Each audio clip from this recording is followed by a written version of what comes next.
Sebab itu para ulama yang salihin mereka mengatakan, kami kalau meninggalkan zikir binasa kami. Kami tidak boleh nak meninggalkan zikir. Kami tidak boleh untuk meninggalkan ingatan kepada Allah Subhanahu wa taala. Sebab kalau meninggalkan ingatan kepada Allah, binasa, mati roh kita. Dan Allah Subhanahu wa taala memuliakan orang yang hatinya hidup bersama dengan Allah Subhanahu wa taala di dunia. Maka Allah Ta'ala menyebut, la tahsabanna allazina qutilu fi sabil amwata bal ahya'un 'inda rabbihim.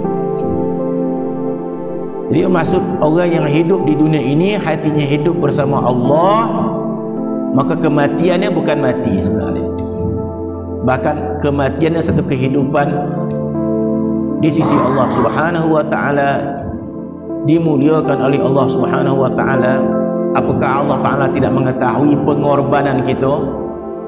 Apakah Allah Subhanahu wa taala tidak mengetahui pengorbanan kita terhadap makhluk ini? Sedangkan manusia berlazat-lazat dengan makhluk, sedangkan kebanyakan manusia berseronok-seronok dengan makhluk, sedangkan manusia berseronok-seronok dengan makhluk, sedangkan kita memilih untuk berseronok dengan Allah Subhanahu wa taala. Apakah Allah Ta'ala tidak mengetahui? Apakah Allah Subhanahu wa taala tidak mengetahui pengorbanan kita? Apakah Allah Ta'ala tidak mengetahui mujahadah kita? Allah Subhanahu wa taala sangat mengetahui. Apakah Allah Subhanahu wa taala tidak mengetahui kita mujahadah nafsu kita? Nafsu kita sentiasa mengajak kita mencintakan kepada yang lain daripada Allah Subhanahu wa taala. Zuyyina lin-nasi hubbus syahawati minan nisa'i wal banin wal qanatiril muqantarati minadh dhahabi wal fiddati wal khayl musawwamati wal an'ami wal harth.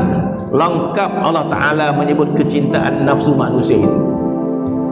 Manusia, anak, isteri, rumah, kuda mewakili kenderaan. Kuda mewakili kenderaan. Kuda disebut oleh Allah. Kenapa Allah Ta'ala sebut kuda? Dalam menghuraikan makna syahwat-syahwat manusia. Zuyyina lin-nas. Tak ada lagi begini. Zuyyina lin-nas hubbus syahawat minan nisa' wal banin wal qanatir al muqantarati minadh dhahabi wal fiddati wal khayl musawwamah wal an'ami wal harth. Allah Ta'ala sebut sesuatu.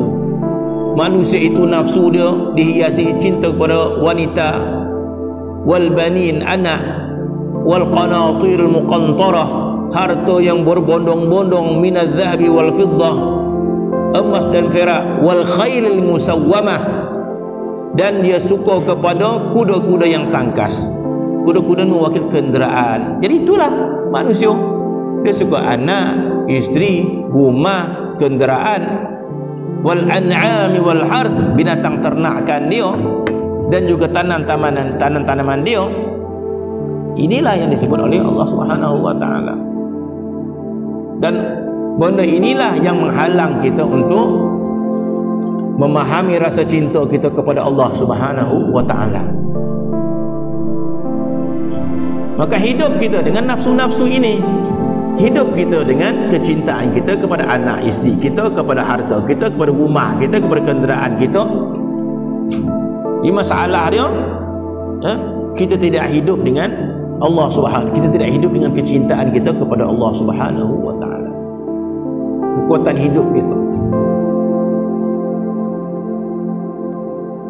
Jadi dipandang tinggi oleh Allah Subhanahu wa taala orang yang berusaha untuk menghidupkan hati dia bersama dengan Allah Subhanahu wa taala. Masya-Allah, satu tugasan yang susah kita kata.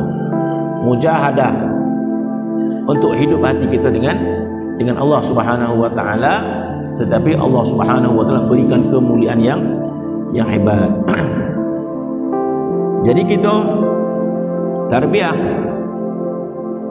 Maka jikalau kita bersedia pada permulaan hari berhadap kepada Tuhan kita, maka tidak berhajat kepada majlis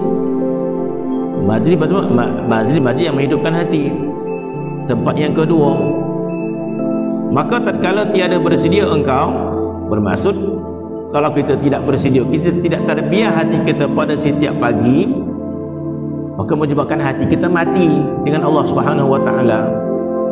Jadi orang yang hati dia mati, sangat berhajat ke majlis-majlis untuk menghidupkan hati dia. Kalau dia faham, kalau tak faham habislah.